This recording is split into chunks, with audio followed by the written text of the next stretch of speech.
So sorry everybody missed the mini lecture on what's happening and how to do this. We'll do it again next time, and hopefully somebody here will remind me to record, because it's taken an outside source to make me remember almost every time. Okay, so we're getting ready to do the writing prompt. And the first thing I want to do is just take a couple seconds to sort of center our minds and get away from the world that we've been at. And so it's just as simple as just taking a deep breath in through your nose, like hold it a little bit at the top and then breathe out through your mouth. And give a little space between the out, and then you're going to come in again through your nose. Hold it and out through your mouth. Give it a little bit of space, and do it one more time as I come up with the prompt that I shut down. And keep breathing. Okay. As you're breathing, I want you to think about a fictional or your top dresser drawer. Pull random things from it in your mind. Maybe you find a broken necklace. Maybe there's unmentionables in there. You could have a pamphlet to the Children's Museum, an election button from a previous election, you know, just life's detritus. Now, in this case, I have a couple of different things in here, but in this case, you're gonna start the beginning of a short story about guilt without ever using the word guilt. Include all the objects that come to mind for you. You can use them as nouns, you can use them as verbs, you know, you could be necklacing something, right? Or any part of speech. And then the most important thing is, as we're winding down, and I'll give you a 1-minute warning, I want you to end with a question that you don't know the answer to. So as you can see, I've just popped it into the chat to give you something to think about. These are ideas of what could be in your dresser drawer, but it could be anything. You can pick your junk drawer in your kitchen if that's more interesting. And you can just make up a drawer entirely on your own. Like, you are bound by nothing in any of these writing prompts. Just let your creativity take over. And I am just going to time it. And so again, I'm going to give you 7 minutes, but it's 6 minutes. I'll pop in and say you have about a minute left. And typically do whatever you want, but a lot of people will shut off their video so that we don't watch the top of your head when you write, but it doesn't matter, whatever you want. Okay, start when you're ready.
We have about a minute left.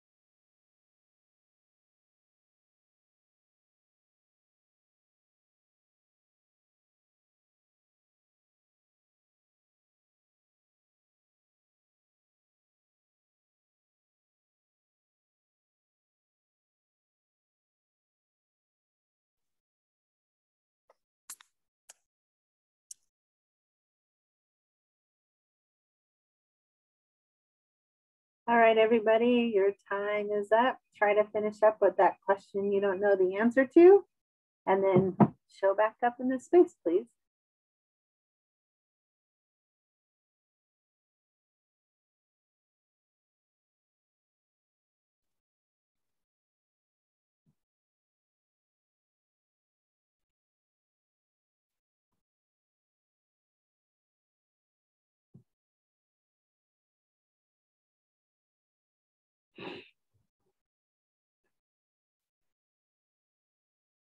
And as you're coming back in, I would love to hear about how the process went for you, what it felt like. Was it good?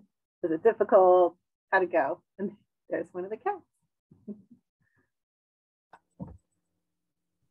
So I don't have a dresser, and so I tried to like warp it around, right? But I actually found that like it hit me hard. Like the first thing that I thought of that I might have that would equate to what we're doing, and it was like it just like jumped into a part of my soul and my mental health issues, and it just was like, bleh. So it was a little bit cathartic for me, I think.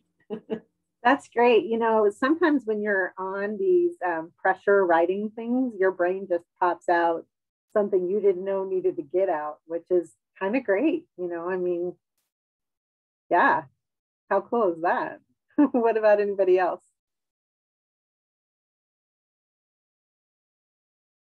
I agree with Shin. I went into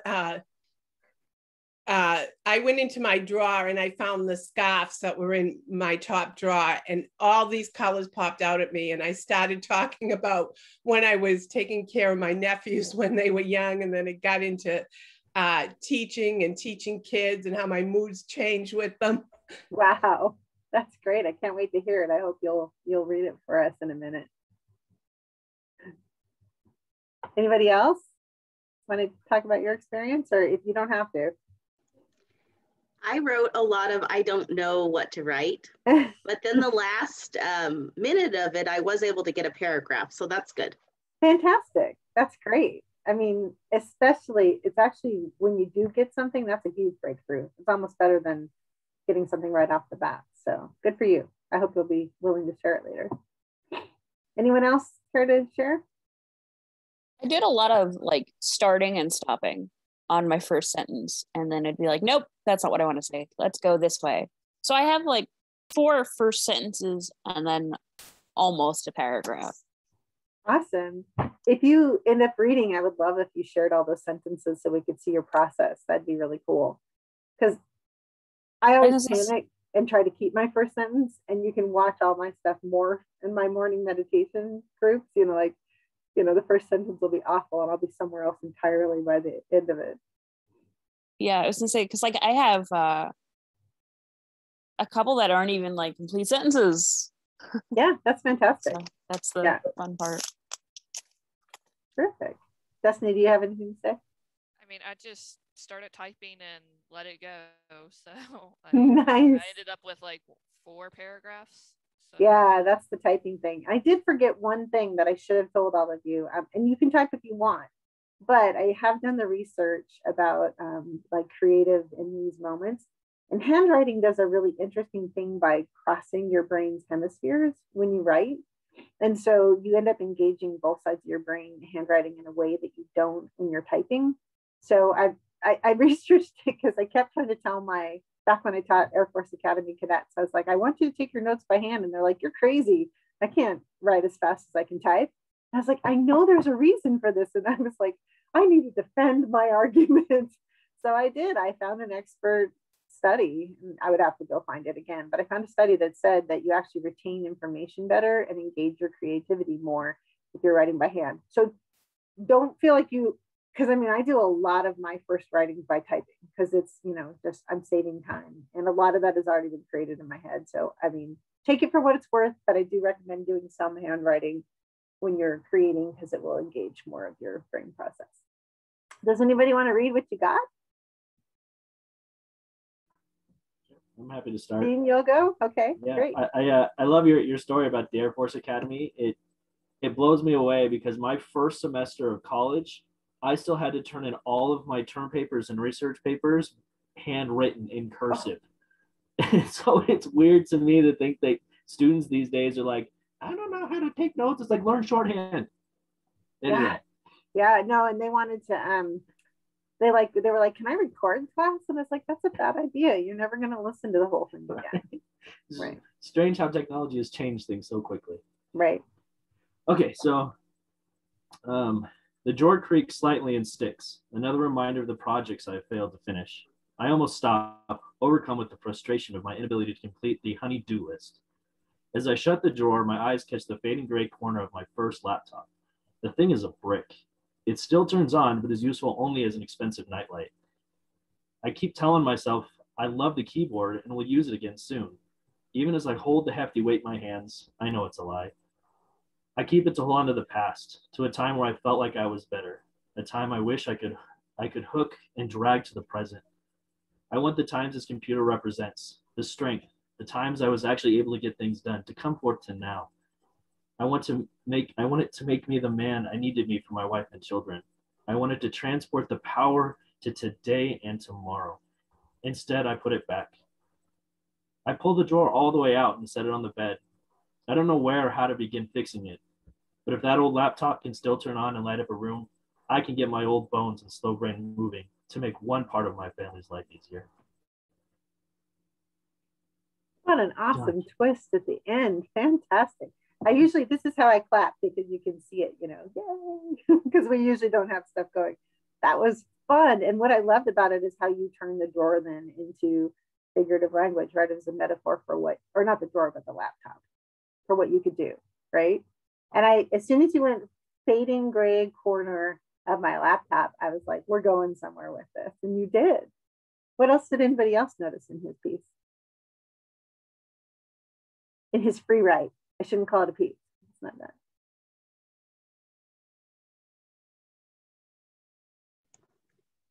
I noticed that there were lots of descriptions. It was very descriptive. We knew the color. We knew like the edges. There's lots of imagery there. Yeah, nice. Very nice. What might you say about characterization in it?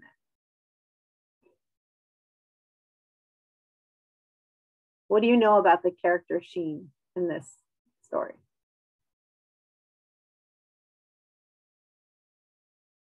He really makes it concrete, his experience of aging. Yeah, yeah, he isn't who he used to be, right? Mm-hmm. Yeah, great. I'm just making you guys think about the terms we're going to be using all over this term, like term and terms, two different uses of the same word. I'm just having you think about those things. That was good, Sheen. Thank you. Yeah, the thought that just came to my mind as I was thinking about it, because I didn't have time to think about the characters, is that with what you said and then what Amy said, the laptop is a character. Like, and I didn't consider that before, and because it's not an object. But as you talked about that twist, it's interesting as you think about that characters don't always have to be people, right? Right. Character or animals. Characters can actually be an inanimate object that impacts the core of the story. So. Right. Plus, that laptop is actually a holder of memories in a weird, figurative way, like literally holding memories that you typed into it, right? Yeah. But also figuratively, like all that emotional time and space spent in front of it, right?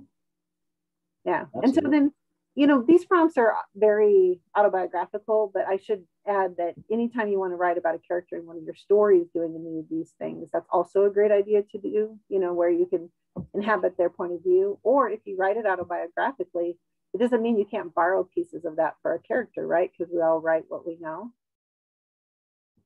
Yeah, so fictionalize anything you want to come up with. Anybody interested in reading? Maureen will read. I saw her mouth move, but she's gonna have to unmute. Okay. I have to move this down. Scarves, multicolored red, gold, and green. It makes me scream all the colors I see.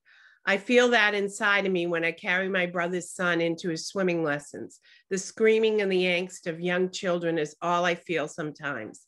Their multicolored faces and their crazy moods shift me into a conundrum of feelings usually. Other times I am calm, serene, and caring, and the many colored scarves shift in their space above my mind, coloring my moods and senses. The children are always changing my moods. Their activities strengthen me, and I call them by name and regiment their routines. I loved looking in my scarf drawer. What does it mean to search for color in your life? Oh. Thank you. Thinking. I loved the way that scarves were just then an object to carry through, like all the observations you made on the beginning of the scarves showed up in like the multicolored faces. They make you scream, you hear children scream. Like you were able to thread through this idea of colored scarves all the way to that question you didn't know the answer to, right? What does it mean to look for color in your life? That was fun. I probably said everything. What else does, I mean, I didn't, there's always more to say, but what else did anybody else notice in her piece? I love the simple imagery of what you did. I actually really liked your pacing and your tone, where it was poetic at first, and then it shifted into story, but then it shifted back to poetry, and you had that seamless move between the two different kind of forms, and I loved it. I loved hearing it. Your accent just makes it so much more fun, by the way. Oh yeah. And then the thing that as I was going through, I was listening to you, I just imagined myself holding up a kaleidoscope and twisting it. And as I twist it, I see a scarf come through, and that scarf transitions into a face, and then to a little boy jumping into a swimming pool. And it was just so vividly clear to me. Just that, and I think it was a combination because you started as poetry, then moved to narrative, and then back to poetry. That really worked it real well for me in my brain. Well, we could even say, right, Shane, poetic narrative, right? Because it wasn't actual poetry, and there's nothing wrong with being poetic in your short stories. I mean, that's great writing, isn't it? I was thinking impressionist writers. I mean, the other kind, painters. Oh yeah, they're one of my favorite schools of painting. Me too. Yeah, I don't have very sophisticated taste, but I do love impressionist painters. Did anybody else notice anything that stood out for them from Maureen's writing? Try to say that 3 times fast.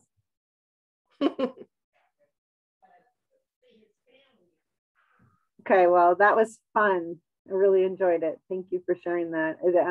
I agree with the idea that it had really strong rhythm. And that's something that we develop as we're writing, right? It was really good. Okay, who else? Amy took a deep breath in case I'll be brave. Okay. This is kind of scary. So anyway, it is. Caitlin held the old cell phone in her hands. It had been 6 months since she tossed it in the kitchen drawer, and 7 months since its prior owner left it when he hastily vacated and left her in Las Cruces alone to fix up the mess. I should really just throw this away, Caitlin said, placing it back in the junk drawer. Stephen is never coming back, and if he did, well, he won't want this old model anyway, would he? Ah, nice. Especially considering you got down to 1 paragraph, you accomplished a lot in 1 paragraph. That was amazing.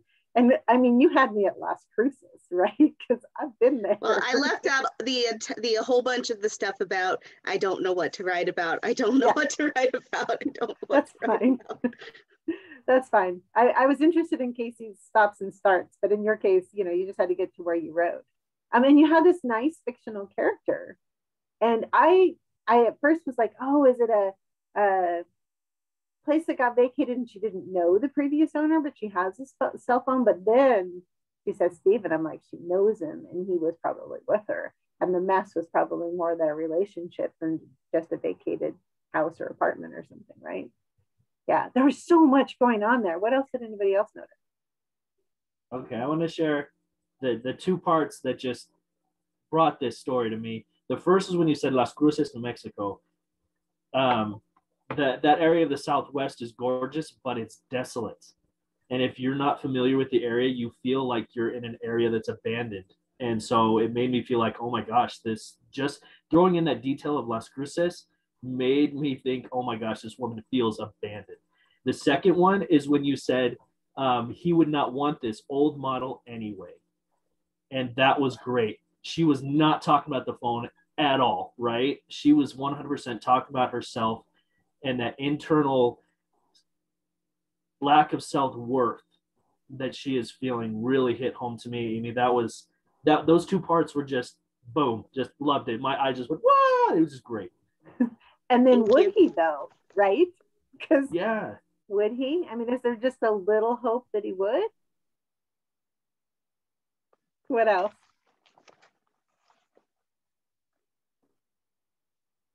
So I would say that maybe like the cell phone like not only symbolizes her, but the drawer does as well. As she's locking herself away and like by putting it back in. She doesn't want to like throw herself out. So very nice. Like she sees the value, right? And then the drawer contains the things that she still believes in. Yeah. Oh wow, you accomplished a lot in one paragraph. Casey, do you have anything to add, or Maureen? Are you good? I'm good.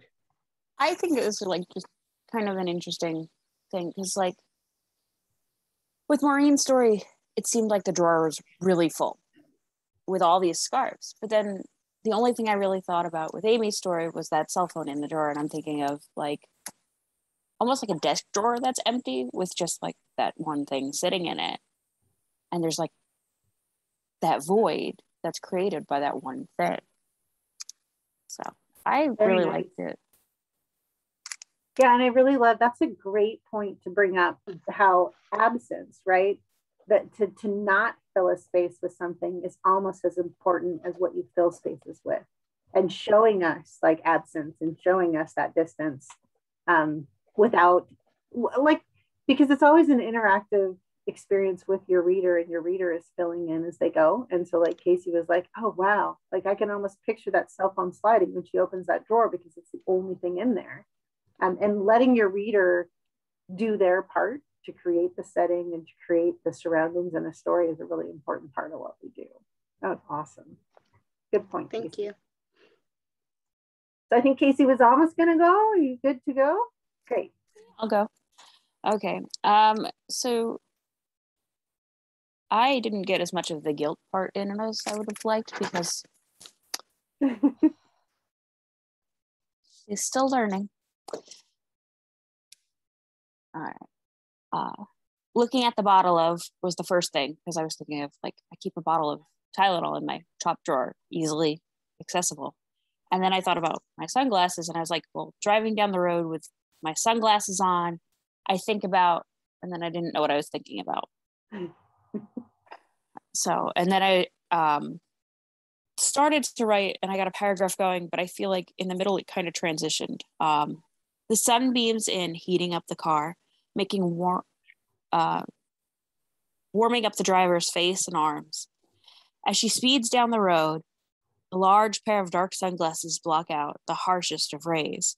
But even that is not helping with the headache permeating through the haze of fog. Why did I forget my migraine medicine? So I wanted to keep going, and then I was like, no, I guess I should put that question in at the end. He didn't have to. Like there aren't rules to this. The writing is the most important thing. But I like that with the preview you gave us, we know about the Tylenol, we know about the sunglasses, and so then it feels like you've driven away from the drawer and the thing you needed was still in it, that's a pretty cool thing to do. So I love the way that different things are happening that are fictional elements. And in this case, you have a strong narrative arc forming in this paragraph. You know, we know that like there's some sort of plot thing happening with it. And maybe a bit of characterization, because we know that she gets migraines and Tylenol is probably not going to cut it with those. But what else did anybody notice in Casey's piece? So my big thing is, you know, because this week we talked a lot about the hook. And so with this one, before you started sharing migraines and stuff, my big thing was, what is she running from? And what put her in this position where she has this terrible headache? And I loved how you used the sunglasses as not only as, okay, she's wearing them, it's a plot device that she's wearing them or whatever, but because those are now symbolizing what she's trying to block out, right? Because like it can block a lot of the sunlight, but there's still a lot that's getting through, that's permeating to her brain. And so in my mind, I was like, okay, what's she running from? What are those sunglasses trying to block out? I want to know. So, so we're hooked. We'll keep going. It sounds like you might have the beginning of one of your one-pagers. Anything else from anybody?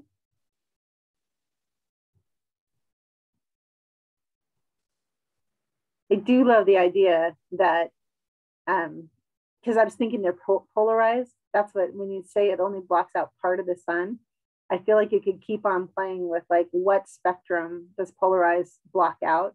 And then in the parallel to like, if she's running from, say, a relationship, or I don't know, running from a bad job, or running because her dog puked and she doesn't want to clean it up, whatever it is, right?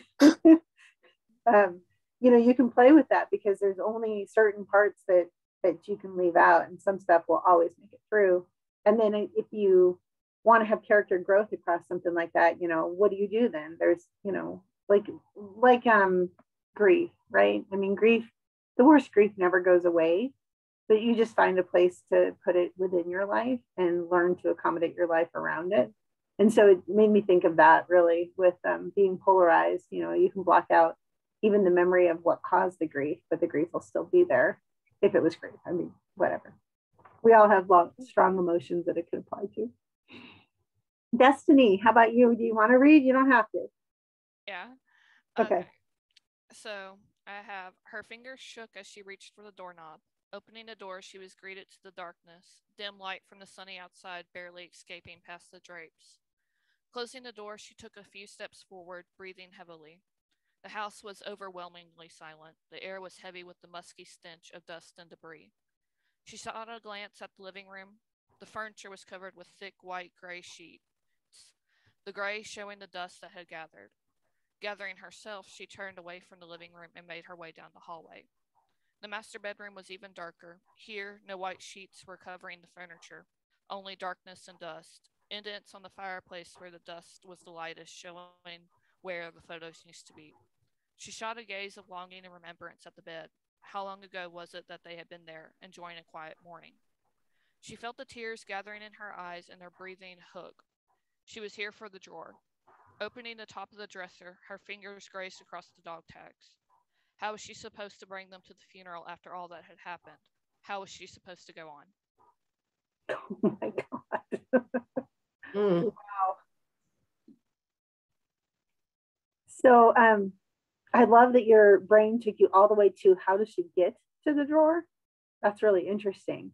I would say, because I've been writing a lot of flash fiction recently, man, you could start it with opening the drawer, brushing her fingers over the dog tags, and wondering after all that had happened, how is she supposed to bring them to the funeral? Because I'm like, what happened? Like, you know, did they end on bad terms and then he got killed in combat? Or, you know, like there's so many different ways that could go. Could it be that he had a terminal illness and slowly died and that was so painful? I mean, he's gone and there's a funeral, and it's got to be she shared the morning in the bed with, right? Because I mean, you gave us that much, but oh my goodness, there's so many questions.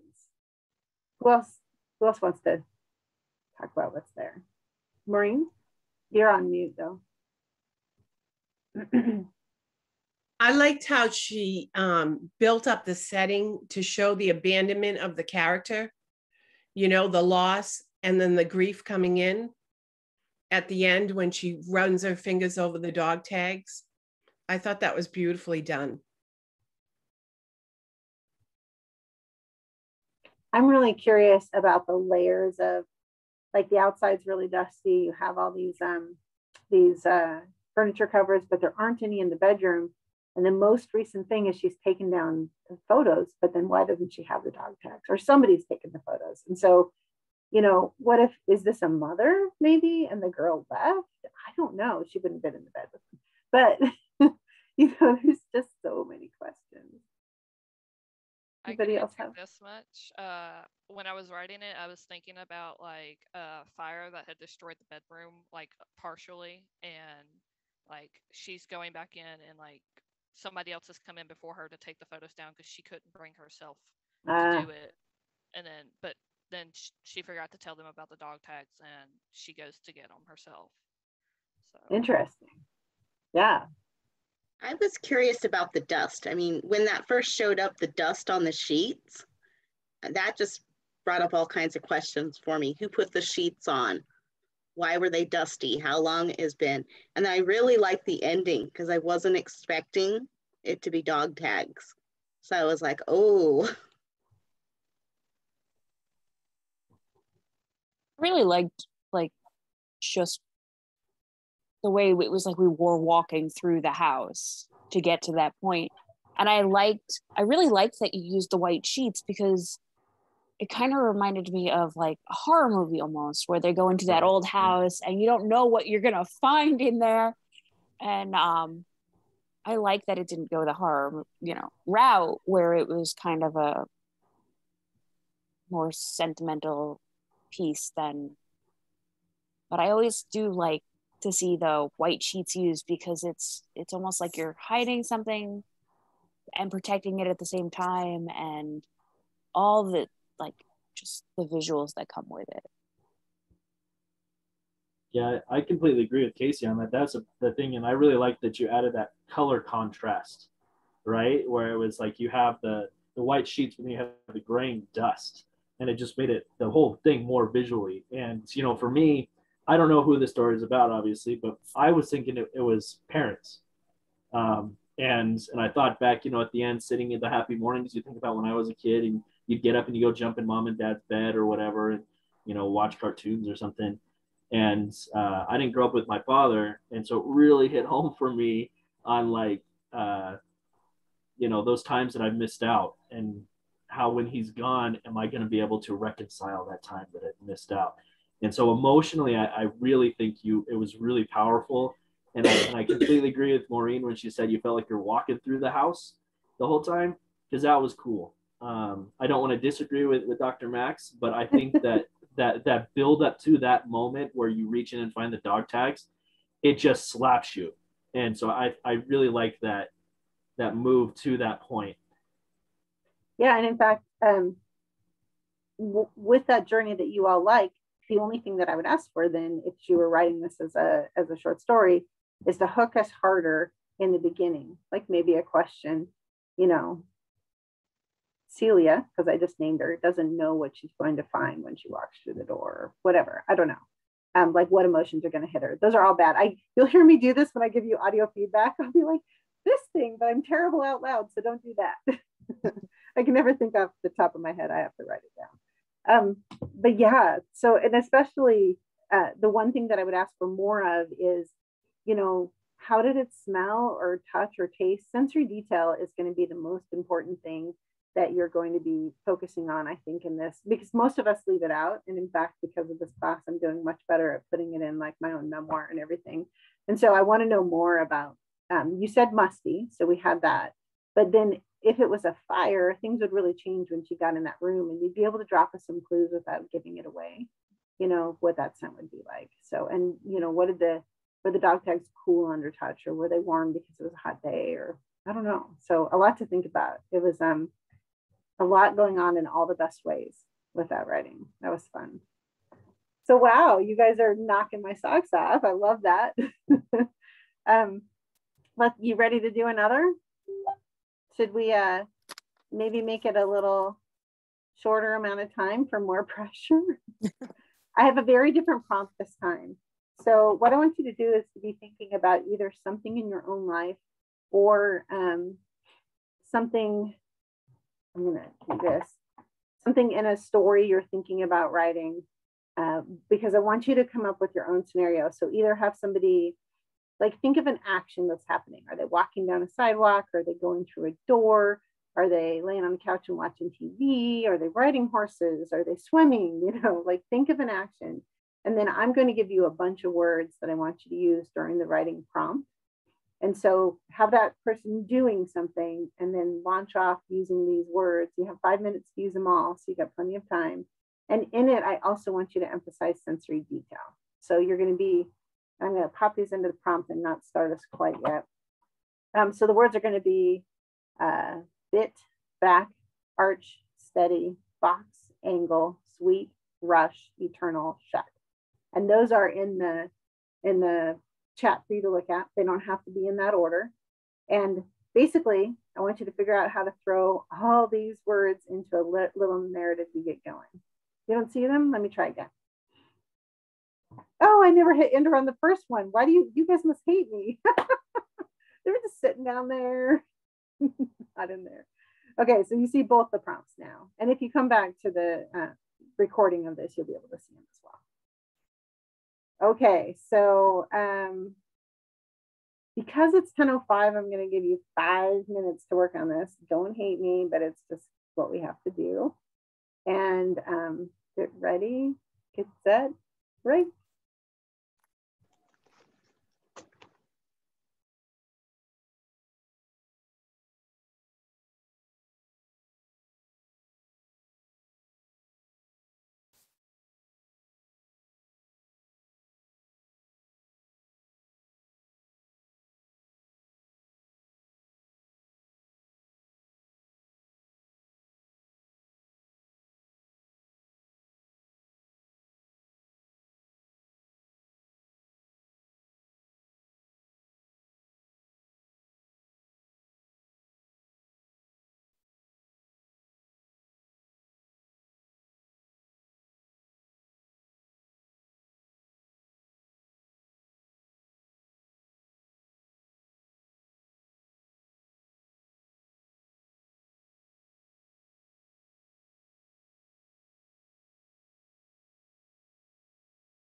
You have just over a minute left.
Okay, do your best to start wrapping up your writing, please.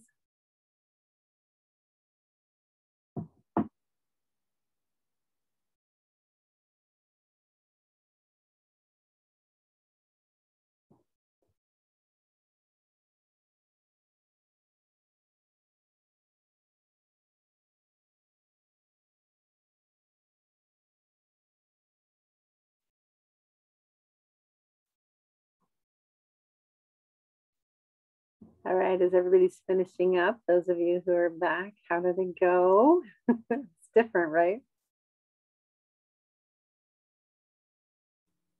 It started great. And then I was like, oh crap, I forgot this word. Oh crap, I forgot that word. And then I was like, I have no idea how I'm going to do this. So, blah. Oh, remember, there's no rules. As long as you're writing something, it doesn't matter if any of the words are in there.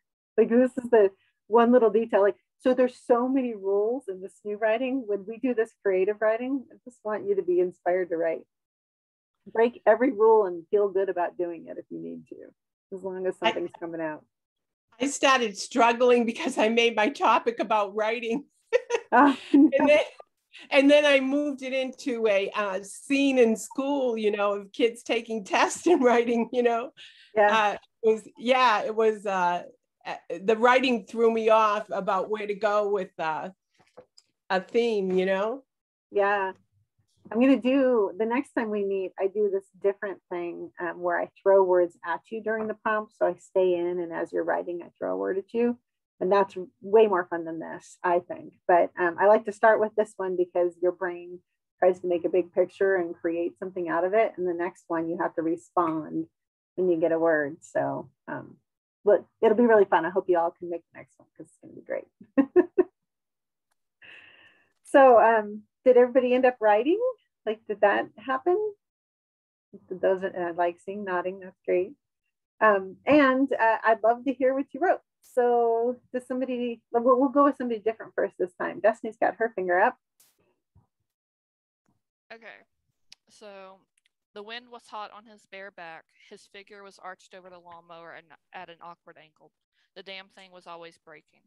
His toolbox rested on the ground, the gravel crunching under his boots. Standing up straight, he wiped the cool sweat off of his forehead. Honey, come inside and drink something before you die of heat stroke. Her coyingly sweet voice brought a rush of annoyance over him. In a minute, Ma. All he wanted to say was shut up, but he bit back the retort.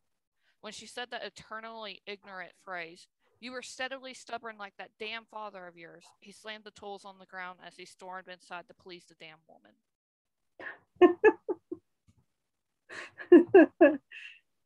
Was he damned? That was fun. I feel like we got a strong sense of two characters in just a tiny amount of time. Like, I feel like I know what they look like. I even have a house for them. It's got a little porch. He's storming up the stairs. Like, my brain added in all kinds of stuff for you because there was enough just brushing at details that it really sparked my imagination. What about other people? My first thing is that was distinctly Texas. Like, I lived in deep South Texas for 2 years, and as you were doing that and the character and everything like that, I was like, that's Texas. That is Texas. And it's fun. It's like, it touches a lot on that relationship again. I think you do a great job of really pulling people into relationships they know and understand, because we've all had that frustrating parent, you know, and then that dichotomy of, you know, you want to please your mom while she's talking bad about your dad and things like that was really cool and very relatable.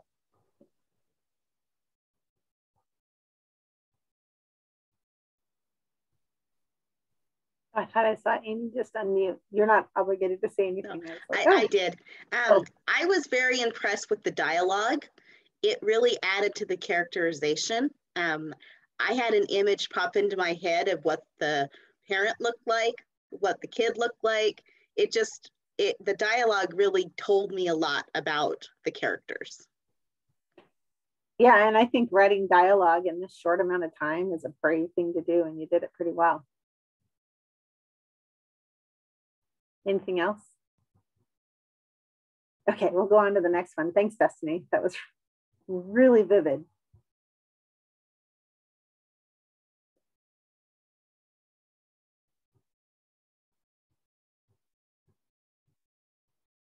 I can go, I guess. Great, thanks, Casey. I quickly grab the box with the cat's canned food and turn back to the counter. The piercing cry causes me to become unsteady as I rush to feed the beasts. Monty arches his back and stretches as he saunters past the others. He's a sweet boy, but I have to hurry before I get bit by his sisters. And then that's where I had to stop. Because it was only 5 minutes. Yeah. That was really, as somebody who just got kittens as well, that is barely older than the one behind you, I know exactly what you're talking about. Well, she's not part of the same litter, but we do have 3 that are 2 sisters and a brother, and they're passed out on the cat tree now. But they're intense. It took us a little while to get used to them because we got them and they were about 6 weeks old, and they yeah. So one of the things that I liked is we knew you were talking about domestic cats, especially because you were opening cat food, right? I mean, that's just such a common thing. And then you just use this term beasts.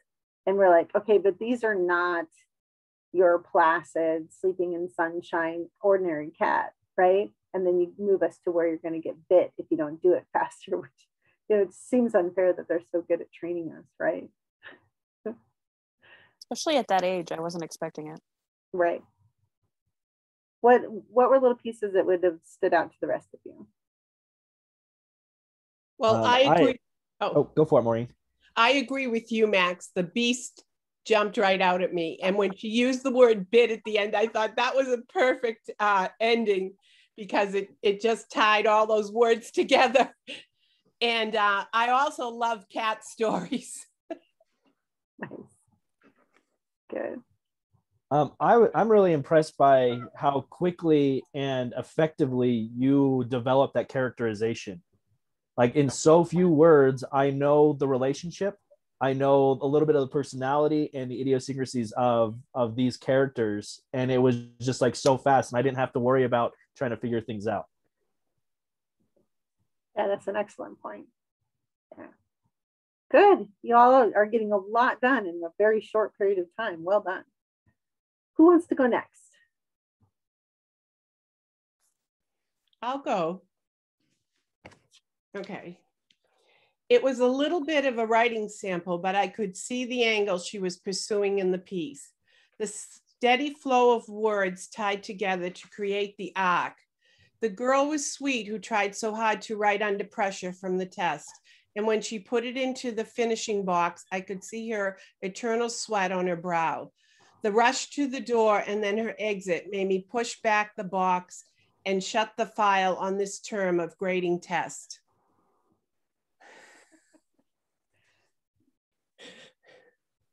Good. I was thinking what I loved that I got twisted around in, because we have the background, like this is something we don't have when we read somebody else's work, but we're looking at you right now.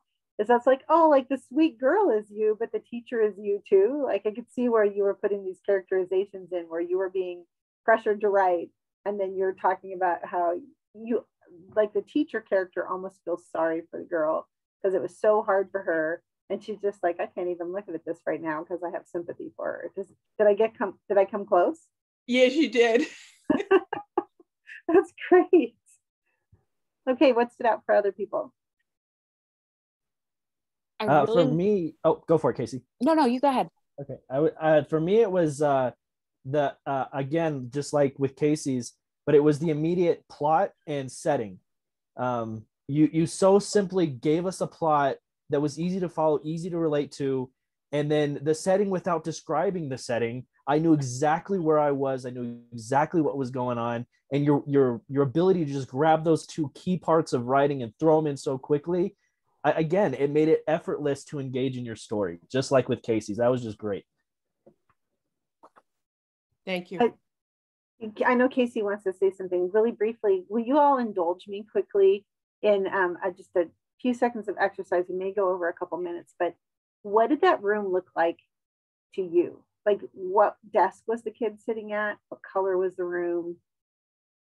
You know, tell me what you saw. And I'll start just to try to be helpful.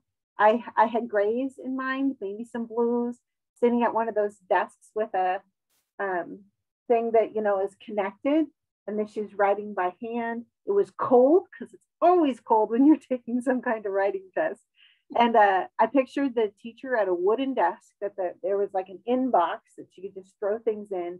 And then the door she was going to go out had one of those tall, skinny windows in it with the, like, don't break it wire things, you know, so the safety glass, that's what I mean.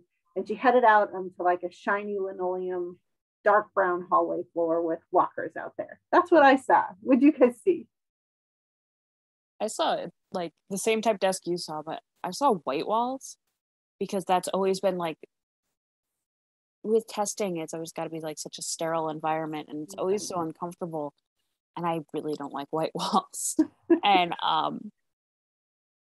it was just like, and then I only saw like the one desk with that one student in it, in like an empty room, so kind of like that like nightmare of you're the only one taking that test, and then you have to turn it in, and there's that anxiety of like, is it be okay? And yeah. What else? What did people see that was different from Casey and I? So when she switched to the perspective of the teacher, kind of changed how I saw the room. I saw a more comforting room that had walls that had a picture of Shakespeare with a quote from Shakespeare, and you know, the hang in there poster by a cat, and little different literary things around the room, you know, because this teacher cares about her student. And so I thought about, you know, the English teachers that I loved growing up, and that's what their classrooms look like, you know. And my desk was the old fashioned, your chair's separated, it's got the desk right there, and it's got that cubby underneath that is supposed to stay clean, but it's impossible, so there's always like a million things growing in there. That's the desk that I pictured. Awesome. What about Destiny or Amy? Yeah, Amy? So I saw it as state testing time, and then there were nice things on the wall, but they were all covered up with poster board because it's required, you know, so yeah. Everything was covered up. I saw little desk in rows, and that they were separated. And then I saw the teacher desk kind of just pushed off into the corner. So that's kind of what I pictured. But there was color on the wall, but it had been covered up. Interesting. Anything with you, Destiny? I read the exact same thing. Like, I'm picturing cold tile floors, white brick walls that you can tell that there's something there or was something there, but they've either been taken down or they're covered up, but they can't be taken down. The teacher's desk is shoved in the corner. Maybe have like a computer kind of like turned to face the wall, because like during state testing time, like you're not supposed to be on electronics anywhere. So backpacks are lined up along the side of the wall. Like the teacher has a bucket that has the cell phones in it. And like this is like the last person to take the test, and that's why she feels so anxious. Is everybody else is forced to wait for her to finish, and they've got all their eyes on her, like hurry up, hurry up, hurry up. And so when she's finally done, she turns that in, and they all just like, she's the last to bolt out, but they all bolt out. So glad I didn't have to experience state testing like this. That's crazy. How do we do, Maureen? How close are we? Pretty close. Actually, when I was writing it, I was just using the words. I wasn't thinking of the images.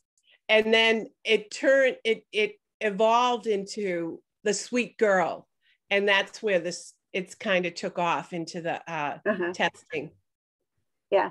I hope you don't mind indulging me for that, because I really wanted to show you the way that your reader will create their own setting based on what they know. And this is something a colleague of mine calls contingent reality. And so each of us brings the world of our experiences into this one moment we're having together. So we're experiencing reality together, but it's contingent on our own past experiences, and especially in a Zoom call, like what's around us right now. And so this reality that we're sharing in this moment is contingent on ourselves, right? So you're counting on your reader to bring in their reality when you brush stroke a setting for them, and some crazy things can happen, right? So you have to be able to put enough the details in that you get them generally in the right direction, and then you kind of have to give up enough control to let them do the rest on their own, which is, I'm kind of a control freak, so that's a little hard for me. That was awesome. Thanks for indulging me. I think that was sort of fun, wasn't it? Thank you. Yeah. Okay, so let's see. God, Dusty's gone. Maureen's gone. Casey went. No? Yes, I have it right here. Beasts. Okay, so then we still have Amy and Sheen. Okay, I'll go. I stacked the cereal boxes on the shelf, meticulously counting to 10. 10 boxes front facing, and then the next row. There's a method to this routine, and any distraction will prevent me from finishing the crate in time for the 11:50 break. Peter walks by. He's already done. He stops by, arching his back to grab a box of cereal, stuffing it on the shelf. Why are you still working? He reaches down and grabs another one. This isn't rocket science, Peter. You're not some grocery store god trying to make an eternal impact on humanity or something. Just do it and be done with it.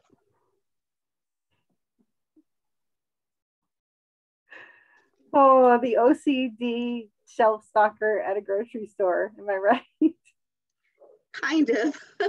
I was trying to get the word box in the story. Oh, and eternal. So yeah, that's hard to do because those words don't go together that great. I loved when you wrote the sentence that said basically, and I thought the character was somebody other than Peter, but I might have got that wrong.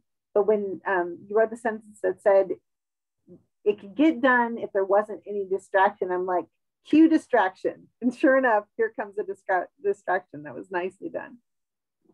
What else for other people?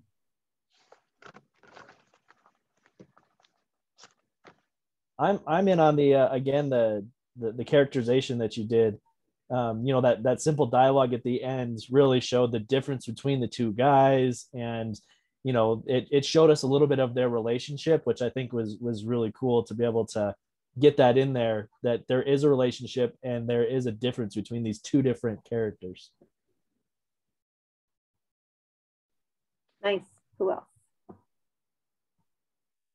I really liked that you used a grocery store for your setting, because it's so simple. Like, it's someplace everybody's been to, and I personally hate the cereal aisle because those boxes are never aligned properly.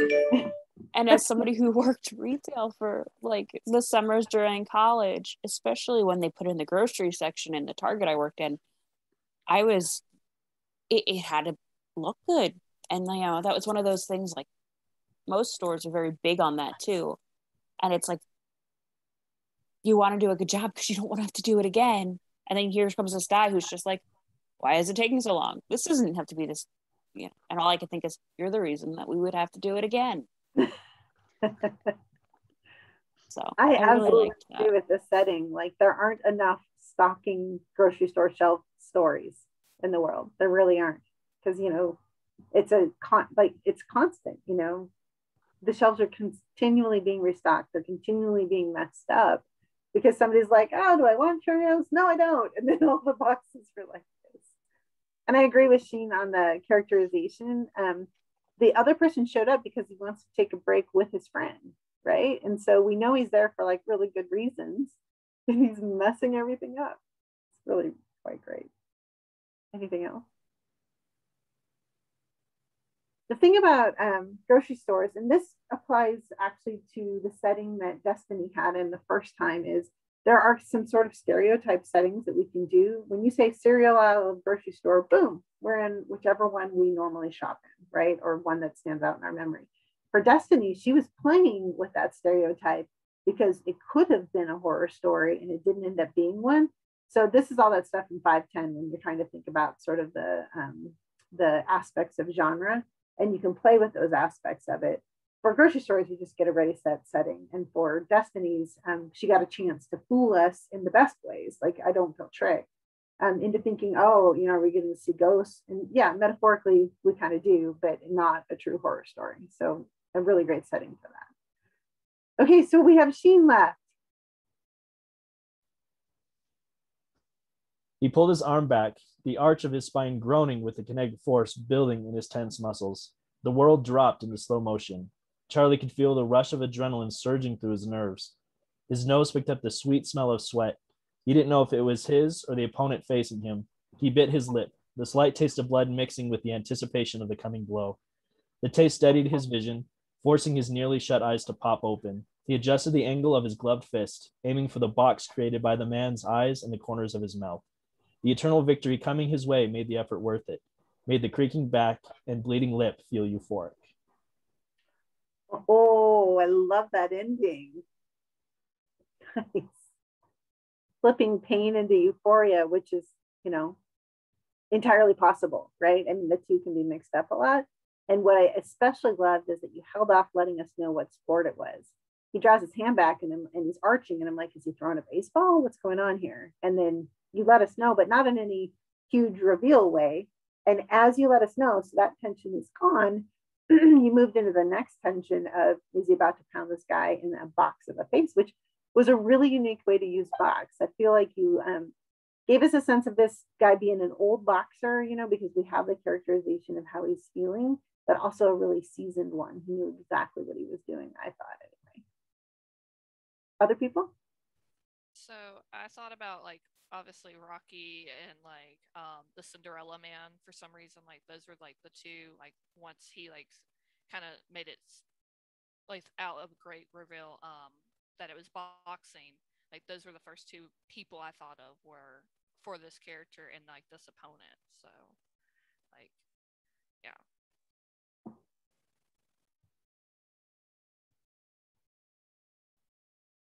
What else?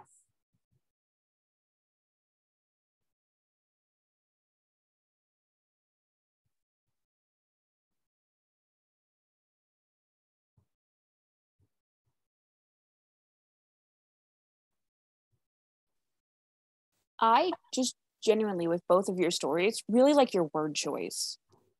Because that to me is always something that's kind of important in a story. And as I'm listening to you read what you're saying, it's like you're picking words that may not have been originally used in that purpose, or like they're less common, and it just really makes the stories so much more engaging and interesting because they're not as predictable, because I don't necessarily know what words you're going to use, and then you always use like this great word to like just bring it together.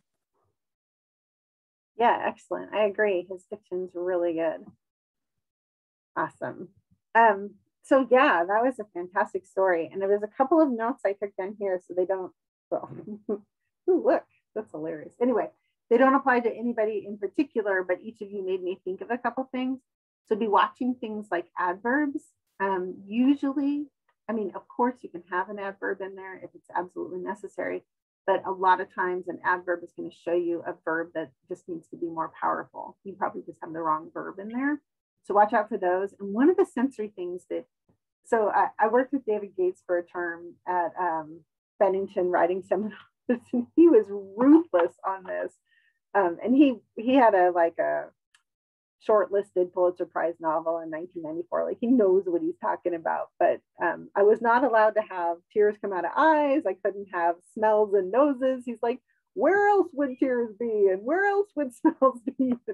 And so the best way that you can play with those things, like if you know the term synesthesia, where you have like a sense mixed up for another sense, like, you know, the eyes could smell the sweat or something like that. That's kind of fun. Or if you had a nose that could see just how filthy it was there, that might be a way where you're playing with those body kind of organs. But keep in mind that if you have something where it can't happen anywhere else, then don't put the body part in there. And watch out for those adverbs. I love them. They're showing up all the time in my writing. And then when I go back and edit, that's when they come out. So just some things to think about. Definitely adverbs can be there, but make sure that you have the best verb there. Because if you're having to amplify it with something like an adverb, typically it means that something else could do a better job. This was fun. I try to make it an hour and a half. It usually kind of goes an hour 40 because I'm not very good at managing time. And if we have a bigger group, sometimes it goes longer too. Do you have any questions for me as we're heading out, or any suggestions to make things better next time? It was really helpful. I didn't know what I was going to do for the 3 stories, and I got 2 of them. So this was very helpful. That's awesome. One other little piece of something that you could try, and this is what I'm going to be doing the next time on the improv writing prompt, but if you're running out of things to write about, start a pressure time for yourself, put a timer out, and have something like talk radio on with you, and have your timer go off, like say every 15 to 30 seconds. And whatever word comes up next on the radio, incorporate that in your story. And what I'll do with you all next time is I'm going to be thumbing through a book and I'm just going to hit a word. Like, I don't even know what the words are going to be next time, because this is how improv it is. But if you are running out of ideas for your 3rd story, give yourself a pressure writing and use some sort of outside resource to hand you a word. You could have somebody, you know, but they have to hand it to you while you're writing and you don't know what it is until those 30 seconds are up. And then whatever imaginative thing happens with your brain, I mean, it's amazing. Wait till we do this next time. You're going to love what happens. But if you're running out of ideas for your 3rd story, you could try that on your own. It's not nearly as effective as somebody throwing a word at you, but you can try. It's something.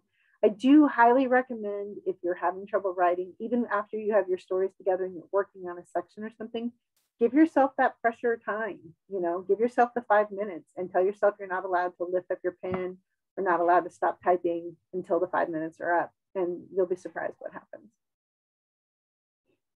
It was super great to get to meet you in person. I'm going to stop the recording now so that I can